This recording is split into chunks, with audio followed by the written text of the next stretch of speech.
guys are good. All right. Is this everyone? Are we good?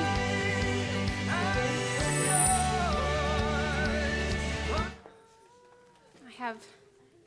Announcements? There's so much to do with my hands, and it's weird because I have this microphone. Yeah, let's start our announcements. Roll it.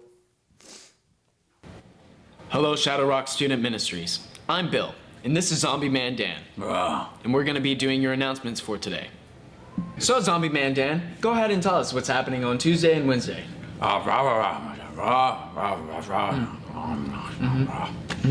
Yeah, for all those humans out there that don't understand what he's saying, this Tuesday we're having a promo event for the Blacktop Blowout. We're going to be handing out flyers to try to get as many kids as possible. And the Blacktop Blowout is going to be this Wednesday, where we're going to have free food and snow cone machine and games. It's going to be awesome. Very well said. Next Sunday, we're having an invite night, where we're going to kick it off with a zombie apocalypse. And we're going to be starting our new series, The Walking Dead. No. Dan, no. Dan, that is unacceptable. Anyway, May 31st, we're having graduation Sunday. So all you seniors out there, make sure you get your information to Kate Hefta. It's gonna be awesome. I've messed up. Okay. Yep. Dang it. Come on, Carter. You don't have to say anything. I know. Now, go ahead and tell us what's happening. Very well said. Yeah, this, Yes, next Tuesday. Well, not Tuesday. Next. Very... Come on, Carter. Of the zombie, what? What is Walking Dead. Walking Dead. Not even close. So just starting the zombies here. Yep. Yeah. We're also... I know. Wait, are we gonna be are we watching The Walking Dead? Oh, yeah. No, we're not. Okay, I was like, there's way too many episodes to catch up on. Yeah. Like, yeah? Oh, that's Okay.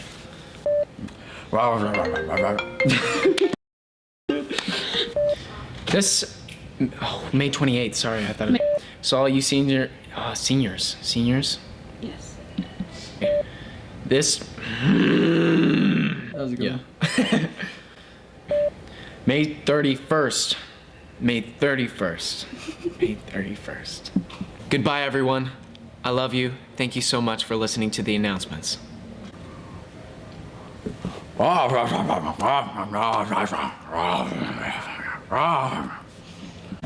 That means goodbye.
Zombie apocalypse starting next Sunday. Bring your friends, invite night. It's going to be awesome. We're going to have a lot of fun, a lot of crazy looking food. It's going to be awesome, so you want to be here.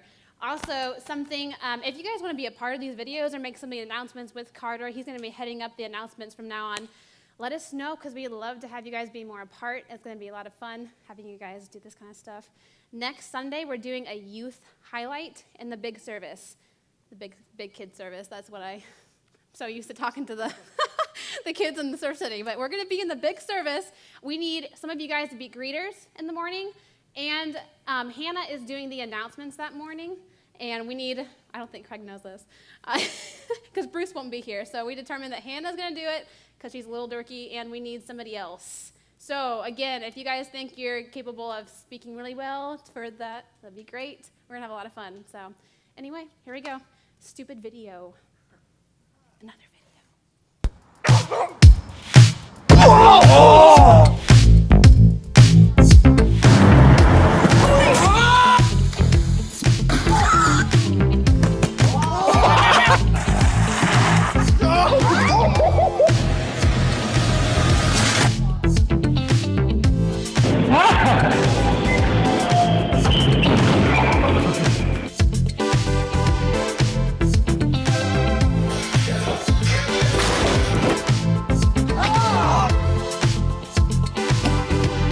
Missed the top. Yikes. Well, welcome to our part 2 of our Stupid series. And I just have to say, I am so glad that we have video cameras and footage to catch these moments. I don't know what pre-technology people did because you just can't enjoy it like that. And I just think that's so great.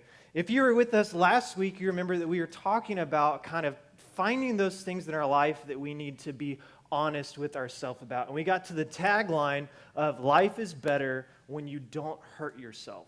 Seems really elementary. It seems kind of basic. We are kind of like, well, duh, I don't like hurting myself. It hurts. And so the question and the kind of concern that we talked to ourselves and said, what you do doesn't just affect you. And it goes into kind of talking about the consequences of personal choices that we make that can affect our family, it can affect students around us, it can affect our entire culture around us even. We got into a point of the sermon where we were talking about, is my personal decision, should I look through the lens of, is it okay for me, or is it okay for we? And we were talking with Carter throughout the week, and he said, I just kind of zonked out when you said, is it okay for we? And so I'm going to say, is it okay for us tonight? So should we be looking through the lens of, is it okay for us as a group? If I make this decision, how is it going to affect us? How is it going to affect my family? How is it going to affect my dad, my mom, my siblings, my class at my school? And those things that we actually diagnose within ourselves, that we need to be honest with ourselves, we asked ourselves, can I live without it? And I brought up my kind of credit card history to you guys last week. And I kind of went into the story of how it developed in the early stages. And even for myself, I often ask myself today, could I live without that thing? Could I have lived without the TV that's in our house right now that I bought on a credit card? Could I have lived without these pieces of clothing or this and that I bought with a credit card, not with my own money, that I'm having to pay back now? Could I have lived without it? And I have to look at that situation and ask myself also, how to fix that? How do I effectively change these habits that have come into my life? And I'm just going to talk about myself with the spending habit that I had. How could I have changed that from the beginning? How could I have looked myself in the eye, been honest, and said, you have a problem with spending, you need to change this? And some would say that just being aware of the problem is enough. Just being aware it exists is going to help you change it. It's going to help you diagnose that problem, that habit in your life, that tendency in your life. And I'm here to say to you that just being aware of the problem isn't enough. Just knowing that it exists isn't enough to effectively cause change in your life to move that to effect. Also, with my credit history, I could have said, well, someday I'm going to pay it off. That's what we would call good intentions. Someday I'm going to do this thing. Someday I'm not going to be a liar anymore. Someday I'm going to respect my teachers. Someday I'm going to do my homework on the date that it's due. Someday I'm going to have all these things that are going to be good and they're going to be better for me as a whole. And, good intentions aren't enough either. I could look at my credit card debt and say, someday I'm going to pay all that off. I'm going to be great. We're going to have kids. I'm going to be able to pay for my kids' stuff because all my past stuff has already been paid off. But that's not going to do it. That's not even causing change. That is not causing that habit, that tendency within me to dissipate and disappear. And so when we look at change and how we can change the habits within us, how we can change the tendencies that are causing us harm and causing others harm, we have to kind of figure out what is the goal and how I'm going to get there. And so getting there is the process. And so I'm here to tell you tonight that the progress is in the process. How you get to that point is what's going to get you progress. Can you guys all say that? The progress is in the process. The progress is in the process. It's kind of complicated. I had to kind of think about that a couple of times. I was like, the progress, the process, a couple letters different, and it freaks me out. But anyway, we're going to develop more on that today.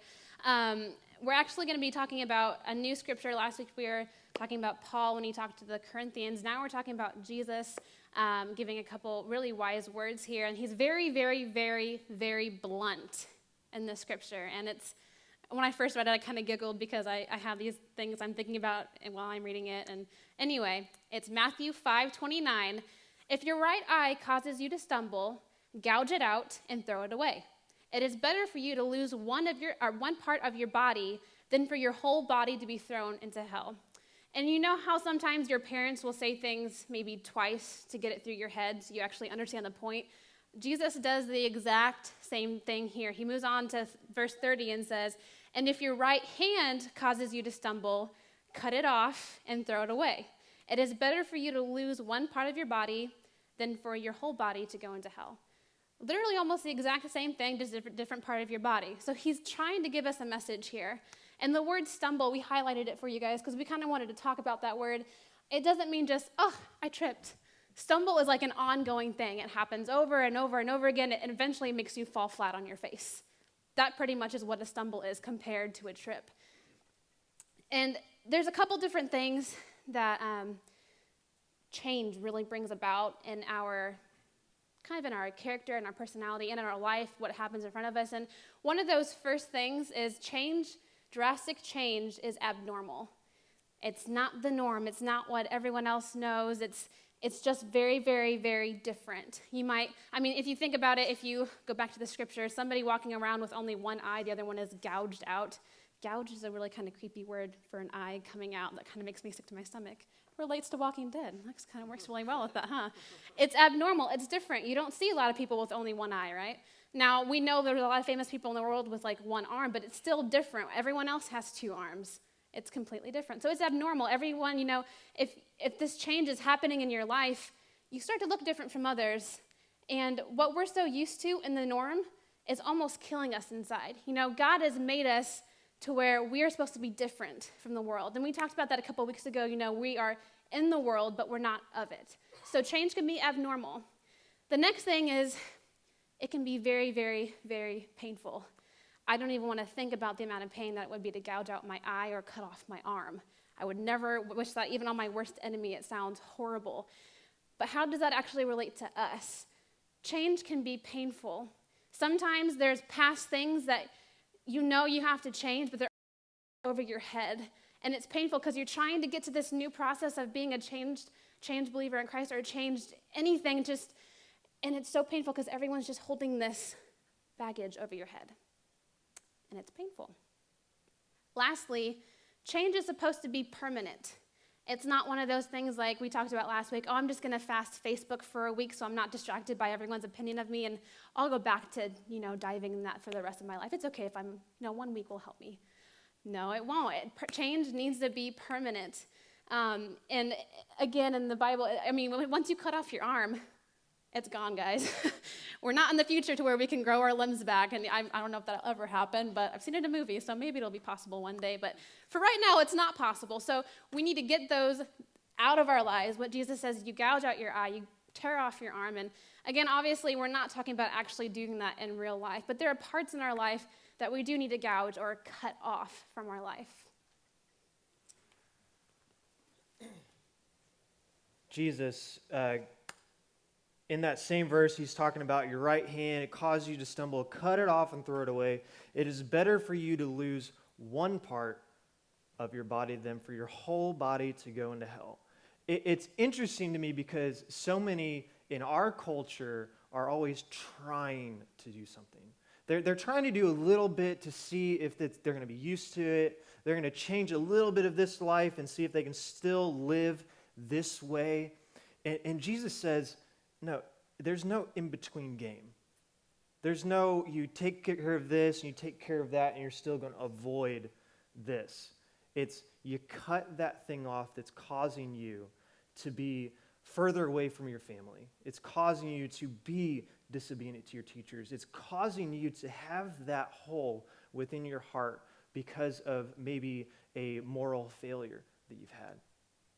He says it's either you cut that thing off, or in the end, your whole self is going to be cast into oblivion. Your whole self is going to be cast into hell. And I just think that's so interesting because we came about this quote, and it says, until you are convinced that the pain of staying the same is far worse for you than the pain of change, you will not change. A lot of words. Until you are convinced that the pain of staying the same is far worse than the pain of change, you will not change. Until you decide that within your family, you need to be the person to stand up and be the bigger man and forgive, then that staying the same is going to be painful. Until you decide that that is too painful to endure in that one place that you're living in, where you have that habit, where you have that tendency, where you're continually reminded of your past failures, change is going to be impossible. Until you realize that pain and move towards the change where there is going to be pain involved, you're not going to change. And I have to ask you, are you willing to endure a little pain? A little pain to see this remarkable change within your life. To see these shameful moments just fall to the wayside. To decide that maybe I'm going to be a person of positivity rather than negativity. That I'm going to decide to obey my parents for what they say rather than just arguing with them at all times. You know, I'm just curious of the changes that we could see within ourselves, the things that we could see within ourselves because of that.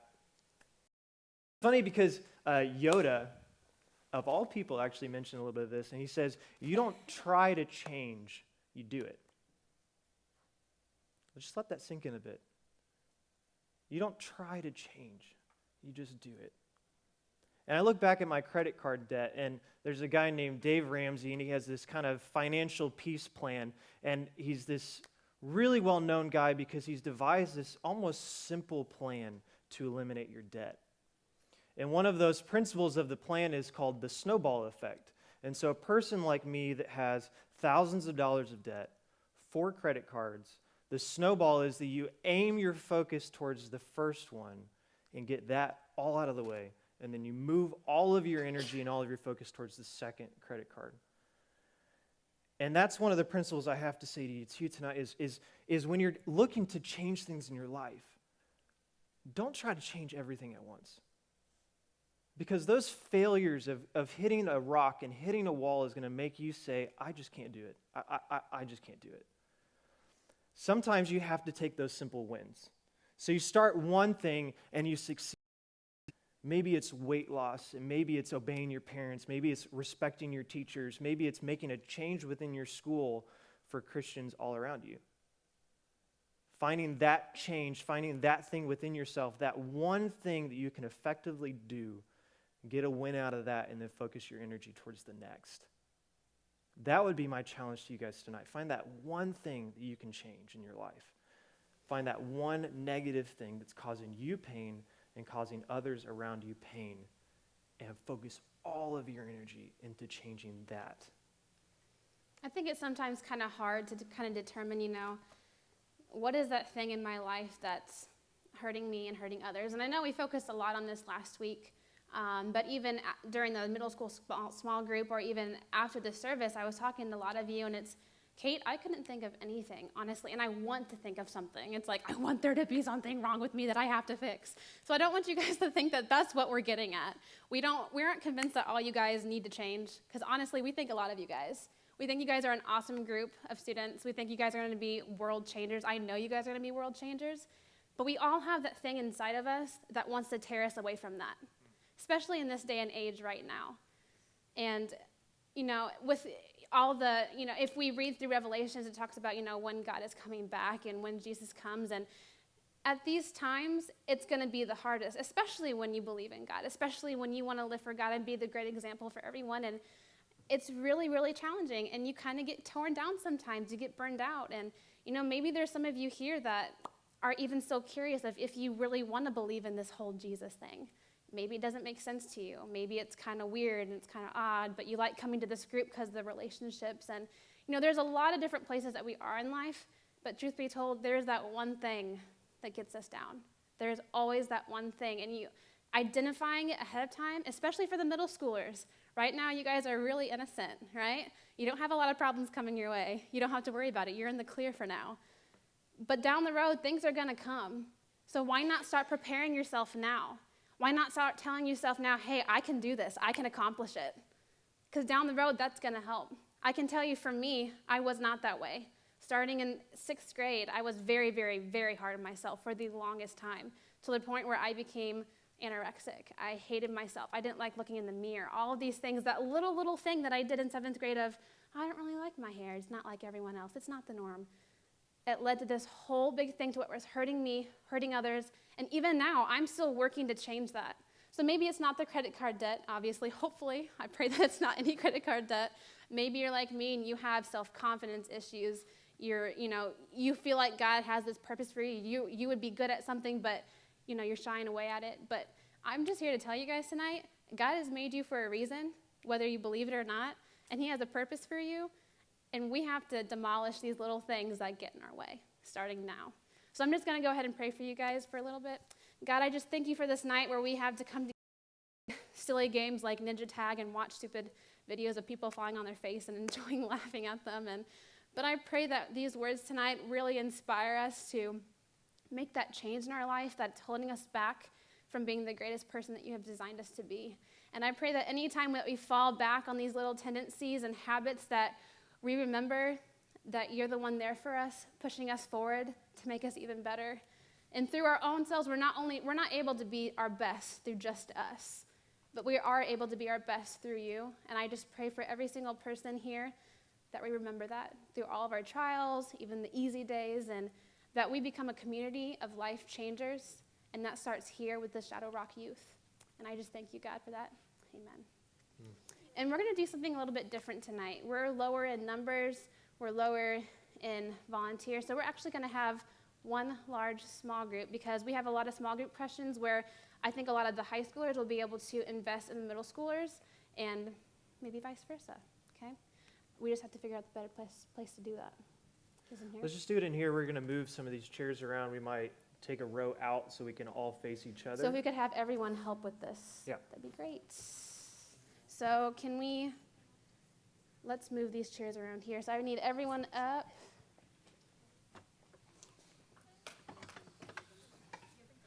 And dudes, maybe we should leave it up to the dudes. Guys, we're going to take this middle row, split it in half, and half of it will come over here, half of it will go over there. There we go.